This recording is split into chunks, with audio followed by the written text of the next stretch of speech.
আসসালামু আলাইকুম, টিভিপি story teller চ্যানেলে সবাইকে স্বাগত জানাচ্ছি। আজকে আমরা এনবিআর ইস্যুতে কথা বলবো। জাতীয় রাজস্ব বোর্ডকে দুটি পৃথক বিভাগে পৃথক করার জন্য সরকার একটি অধ্যাদেশ জারি করেছিল গত মে মাসে।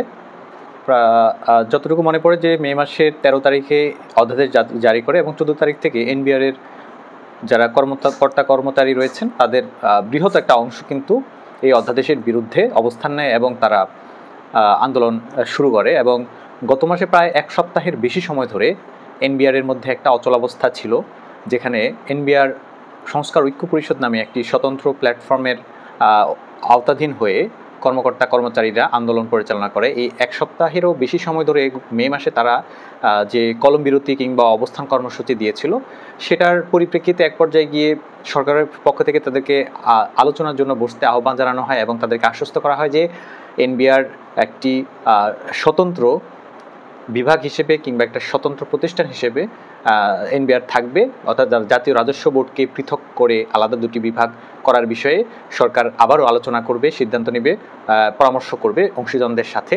তখন তারা আশ্বস্ত হয় এবং পরবর্তীতে এটার জন্য একটা কমিটি গঠন করা হয়। সেই সুপারিশ কমিটির সাথে আলোচনা করে সমন্বয় করে পরবর্তীতে আবারও আলোচনা হওয়ার কথা ছিল, কিন্তু সেই পরিস্থিতিটা অস্বাভাবিক হয়ে যায় গত 20শে জুন, যখন সরকারের পক্ষ থেকে আরও একটি বিশেষজ্ঞ কমিটি গঠন করে, যেখানে এনবিআর সংস্কার ঐক্য পরিষদের দাবি তোলা হয় যে পরবর্তী সেই কমিটিতেও এনবিআর সংস্কার ঐক্য পরিষদের পক্ষ থেকে কোনো প্রতিনিধিত্ব রাখা হয়নি। এবং এই সূত্র ধরে এবং তার বিগত সময় ধরেই তারা মূলত এনবিআরের যিনি চেয়ারম্যান রয়েছেন, বর্তমান চেয়ারম্যান, সেই আব্দুর রহমান খানকে অপসারণ চেয়ে তাকে অবাঞ্ছিত ঘোষণা করে আন্দোলনকারীরা, কর্মচারীরা তারা কিন্তু প্রায় ধারাবাহিকভাবে দীর্ঘ সময় কিন্তু তারা নানান ধরনের প্রতিবাদ সমাবেশ, অবস্থান কর্মসূচি দিয়ে আসছিল।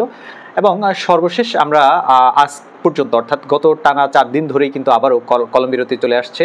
এবং এই কলম বিরতির ফলে যেটা হয়েছে যে সারা দেশেই মোটামুটি বলা চলে যে রাজস্ব সংশ্লিষ্ট যতগুলো খাত রয়েছে, যতগুলো বিভাগ রয়েছে, দপ্তর রয়েছে, কাস্টমসের যে দপ্তরগুলো রয়েছে, কর প্রশাসনের যে দপ্তরগুলো রয়েছে, সবখানেই মূলত অচল অবস্থা সৃষ্টি হয়েছে। এবং এটা কিন্তু সরকারের নজরে এসেছে এবং সরকারের পক্ষ থেকে কিংবা এনবিআরের যে প্রশাসন কিংবা চেয়ারম্যান সহ এনবিআরের যারা ঊর্ধ্বতন কর্মকর্তা রয়েছেন তাদের পক্ষ থেকে যেটা বলা হচ্ছে যে আসলে যারা আন্দোলন করছে এরা রাষ্ট্রের সংস্কারের সাথে তারা আসলে একমত না।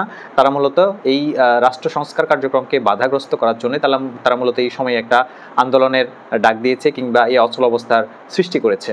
এবং এই যে দুটো পক্ষ হয়ে গেল, একটা হচ্ছে সরকারের পক্ষ, সরকারের সমর্থিত পক্ষ, যেখানে অর্থ মন্ত্রণালয় সহ বলা যেতে পারে মোটামুটি এনবিআর প্রশাসন বা রানিং প্রশাসন, বা যাদেরকে আমরা বলতে পারি যে যারা সরকারের অধ্যাদেশের কিংবা সরকারের নীতির পক্ষে কাজ করছেন, সমর্থন জানাচ্ছেন, সেই পক্ষ অর্থাৎ চেয়ারম্যানের পক্ষে যারা রয়েছেন তারা কিন্তু মোটামুটি বলা চলে যে অধ্যাদেশ জারি করা অর্থাৎ এনবিআরকে ভেঙে রাজস্ব ব্যবস্থাপনা ও রাজস্ব নীতি দুটো পৃথক বিভাগ করার বিষয়ে যারা মোটামুটি একমত পোষণ করেছেন।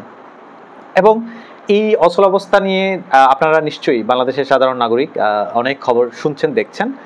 আমি একজন সাধারণ নাগরিক হিসেবে যে মন্তব্যটুকু এখানে করতে চাই সেটি হচ্ছে যে আসলে রাষ্ট্রের সামগ্রিকভাবে রাষ্ট্রীয় কাঠামোতে যদি এই ধরনের একটা সরকারি গুরুত্বপূর্ণ প্রতিষ্ঠান অর্থাৎ জাতীয় রাজস্ব বোর্ডকে বলা যেতে পারে রাষ্ট্রের মৌলিক যে কাঠামো কিংবা ভিত্তি বলা যায়, সেই ফিলারগুলোর মধ্যে একটা হচ্ছে জাতীয় রাজস্ব বোর্ড। আর সেই জাতীয় রাজস্ব বোর্ডের যখন অচলাবস্থা সৃষ্টি হয় তখন কিন্তু আসলে একটা শঙ্কা তৈরি হয়, কেননা রাজস্ব আয়ে বড় ধরনের বাধা সৃষ্টি হয়েছে। এবং গত কয়েক মাস ধরেই কিন্তু এই যে নেতিবাচক আয়, রাজস্ব আয় যে নেতিবাচক ধারা, সেটা কিন্তু অব্যাহত রয়ে এবং জুন মাসে আমাদের কিন্তু যে পরিমাণ লক্ষ্যমাত্রা ছিল রাজস্ব আয়ে, সেটা কিন্তু মারাত্মকভাবে ব্যাহত হয়েছে। এবং যদিও এই প্রশ্নটা যখন এনবিআর সংস্কার ঐক্য পরিষদের যারা নেতৃত্বে রয়েছেন, বিশেষ করে সচিব, মহাসচিব এবং সভাপতি, তাদেরকে যখন এই প্রশ্নটা করা হয়েছিল, তারা বলছেন যে আসলে কেন সরকার তাদের কথা শুনছেন না, তারাও তো সংস্কার চায়, তারা জাতীয় রাজস্ব বোর্ডের প্রয়োজনীয় সংস্কারের তারা পক্ষে রয়েছে, তবে তারা এনবিআর চেয়ারম্যানের পক্ষে নেই কিংবা তার সিদ্ধান্তকে তারা সমর্থন করছে না বা তাকে তারা পেশিবাদের দোষর হিসেবে আখ্যা দিচ্ছে। যদিও এটি একটি মানে বহুল আলোচিত এবং বহুলভাবে সমালোচিত একটা বিষয় যে এনবিআর চেয়ারম্যান জনাব আব্দুর রহমান খান তিনি অত্যন্ত ওনাকে বলা হয় যে উনি অত্যন্ত ভালো মানুষ, উনি দেশের পক্ষে, জনগণের পক্ষে এবং সংস্কারের পক্ষে কাজ করছেন এবং তিনি চান আসলেই রাজস্ব ব্যবস্থাপনা একটা নিয়মের মধ্যে আসুক, একটা শৃঙ্খলা ফিরিয়ে আসুক এবং এখানে যে দুর্নীতি, এই দুর্নীতি যাতে রোধ করা যায়। যেই সকল প্রতিষ্ঠান কিংবা ব্যক্তি শ্রেণীর যে কর রয়েছে কিংবা প্রাতিষ্ঠানিক যে কর রয়েছে, এই করে যারা ফাঁকি দিচ্ছে, সেই ফাঁকিটাকে তিনি বন্ধ করতে চান, রোধ করতে চান। এজন্যই মূলত জাতীয় রাজস্ব বোর্ডকে পৃথক করে দুটো আলাদা বিভাগ করার ক্ষেত্রে তারা মত দিয়েছেন। সরকারের পক্ষ থেকেও এটিকে সমর্থন জানানো হয়েছে, যদিও এনবিআর সংস্কার ঐক্য পরিষদের যারা কর্মকর্তা কর্মচারীরা রয়েছেন তাদের একটা বৃহৎ অংশ কিন্তু এটার বিপক্ষে অবস্থান নিয়েছে। আসলে আমাদের মোটা দাগে যে আমরা যে এন্ডিংটা টানতে চাচ্ছি যে আসলে এতে লাভটা কার? যদি একটা রাষ্ট্রীয় প্রতিষ্ঠানের কর্মকর্তা কর্মচারীরা এই ধরনের অচলাবস্থার সৃষ্টি করেন, এতে করে কিন্তু রাষ্ট্রের অর্থনৈতিক কাঠামো ভেঙে পড়ার একটা সম্ভাবনা তৈরি হয় এবং অলরেডি সেটা হয়েছে। আমাদের রাজস্ব আয়ে যে একটা বাধা সৃষ্টি হয়েছে, একটা ব্যাহত অবস্থা সৃষ্টি হয়েছে, সেটা কিন্তু একটা অশনি সংকেত আমাদের অর্থনীতির জন্য। বলা যেতে পারে এটা বর্তমান সরকারকে একটা হুমকিতে ফেলা, বর্তমান সরকারের যে আর্থিক যে নীতি রয়েছে সেই নীতিকে হুমকির মধ্যে ফেলে দেওয়া হচ্ছে। এটা কিন্তু আমি আমজনতা হিসেবে, আমি একজন সাধারণ নাগরিক হিসেবে এটা আমার মতামত, এটা আমার দৃষ্টিভঙ্গি। তবে অনেকেই কিন্তু জাতীয় রাজস্ব বোর্ডের যারা আন্দোলনরত কর্মকর্তা কর্মচারী রয়েছেন তাদের পক্ষেও অনেক ধরনের যুক্তিতর্ক পেশ করছেন। এবার আসি আমি আসলে মানে ফাইনালি যে কথাটা আসলে বলতে চাই যে চলমান অচল অবস্থার একটা নিশ্চয়ই সুরাহা হবে। তবে তার আগে এই যে অদ্যাবধি আজকের দিনটা পর্যন্ত আমরা যেটা শুনে আসছি যে তারা মূলত প্রধান উপদেষ্টার দৃষ্টিগোচর চাচ্ছেন। তারা চাচ্ছেন যে এই ব্যাপারে প্রধান উপদেষ্টা একটা হস্তক্ষেপ করুক এবং তার মাধ্যমে এটার একটা সমাধান হোক।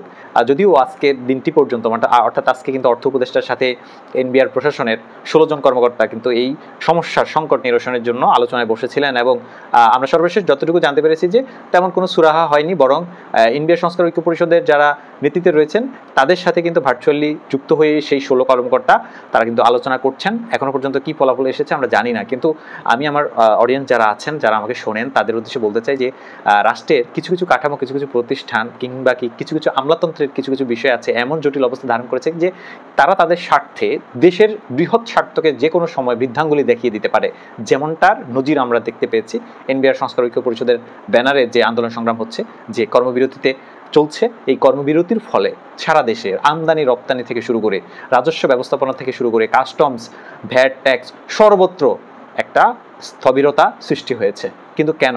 জনগণের তাতে লাভটা কি? তারা যদি তাদের স্বার্থে তারা দুটি বিভাগ পৃথক হোক, এতে সমস্যা কোথায়? এতে তো কোনো জনগণের তো কোনো সমস্যা নেই, বরং একটা ব্যবস্থাপনা আরও বেশি গতিশীল হবে, আমলাতান্ত্রিক জটিলতা কমবে, দুর্নীতি কমবে, ঘুষ প্রদানের যে তীব্রতা বাংলাদেশে রয়েছে, ঘুষের যে সংস্কৃতি রয়েছে, সেটা থেকে অন্তত কিছুটা হলেও বেরিয়ে আনা সম্ভব হবে। কিন্তু সেটাতে তাদের সমর্থন নেই।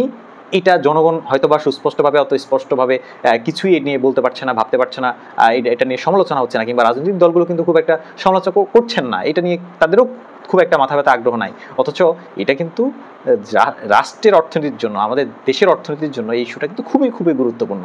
যাই হোক, আমরা এই নিয়ে হয়তোবা আরও দীর্ঘক্ষণ ধরে আলোচনা করতে পারলে আপনাদেরকে আরও অনেক তথ্য দিতে পারতাম।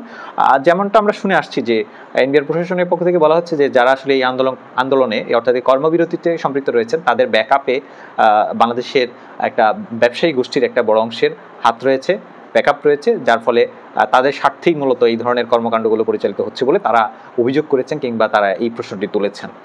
তো দেখা যাক কি হয়। তবে জানিয়ে রাখলাম, বাংলাদেশের সাধারণ নাগরিকদের এই বিষয়ে জানা প্রয়োজন যে আসলে রাষ্ট্রের একটা গুরুত্বপূর্ণ অর্থনৈতিক প্রতিষ্ঠান, এই অর্থের যোগানদাতা বলা যেতে পারে, সরকারি ব্যয়ের জন্য যে আয়ের প্রয়োজন হয় সে আয়ের কিন্তু একটা বড় অংশ হচ্ছে আমাদের এই রাজস্ব আহরণ। সেই রাজস্ব আহরণ যখন হুমকির মুখে পড়ে তখন বোঝাই যায় যে আমাদের দেশের প্রত্যেকটা সেক্টর যেভাবে অল্প কিছু মানুষের উপর তাদের কাছে জিম্মি হয়ে আছে, এই জিম্মি হয়ে থাকার কারণটাই মূলত আজকে এই অচলাবস্থা সৃষ্টি হওয়া, এবং আগামী দিনে কিভাবে আমাদের প্রশাসন ব্যবস্থাকে সাজানো হলে পরে এই ধরনের পরিস্থিতির সৃষ্টি হবে না, কিংবা কোনো আমলাতন্ত্রের খপ্পরে বাংলাদেশের অর্থনীতি কিংবা বাংলাদেশের রাজনীতি কিংবা বাংলাদেশের সুশাসন পড়বে না, বাধাগ্রস্ত হবে না, আটকে পড়বে না, হুমকিতে পড়বে না, এটা নিশ্চিত হওয়া যাবে। তো আজকে এই পর্যন্তই। সবাই ভালো থাকবেন। আল্লাহ হাফেজ।